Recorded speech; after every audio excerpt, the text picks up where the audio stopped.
Hello అండి. ఈరోజు వీడియోలో సేమియా వాటర్ మెలన్ ఐస్ ఎలా చేశానో మీకు చూపిస్తాను. స్టవ్ వెలిగించి స్టవ్ మీద ఒక గిన్నెని పెట్టుకోవాలి. 1 టేబుల్ స్పూన్ సేమియాని గిన్నెలో వేసుకొని కలుపుకుంటూ వేపుకోవాలి. సేమియా ఈ విధంగా వేగిన తర్వాత కొంచెం నీళ్ళని పోసుకొని ఉడికించుకోవాలి. సేమియాను మరి మెత్తగా కాకుండా ఈ విధంగా ఉడికించుకోవాలి.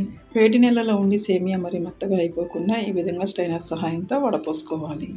పుచ్చకాయ ముక్కలను మిక్సీ జార్లో వేసుకొని 2 టేబుల్ స్పూన్ల పటికి బెల్లం పొడిని వేసుకొని మిక్సీకి వేసుకోవాలి. పుచ్చకాయ జ్యూస్ని వడపోసుకోవాలి. ఇంట్లో కుల్ఫీ మౌల్స్ లేకపోయినా ఈ విధంగా చిన్న చిన్న గ్లాసులు ఉంటే చిన్న గ్లాసులతో కూడా చేసుకోవచ్చు. చల్లారిన సేమియాని ఒక్కొక్క మౌల్లో ఒక్కొక్క స్పూన్ వేసుకోవాలి. వీటిలో పుచ్చకాయ జ్యూస్ను పోసుకోవాలి. వీటిని ఈ విధంగా కవర్తో కవర్ చేసి రబ్బర్ బ్యాండ్ను వేసుకోవాలి. ఇదే విధంగా మిగిలిన రెండింటిని కూడా కవర్తో కవర్ చేసి రబ్బర్ బ్యాండ్ను వేసుకోవాలి. ఒక నైఫ్ తీసుకొని కవర్కి హోల్ను పెట్టుకోవాలి. ఆ హోల్లో ఐస్ పుల్లను పెట్టుకోవాలి. వీటిని డీప్ ఫ్రిడ్జ్లో 5-6 గంటల సేపు పెట్టుకోవాలి. 5 గంటల తర్వాత మీకు ఓపెన్ చేసి చూపిస్తున్నానండి. చూసారా, మన ఇంట్లో మనం చేసుకున్న పుచ్చకాయ జ్యూస్తోనే ఎంత ఈజీగా ఐస్ను చేసుకోవచ్చు.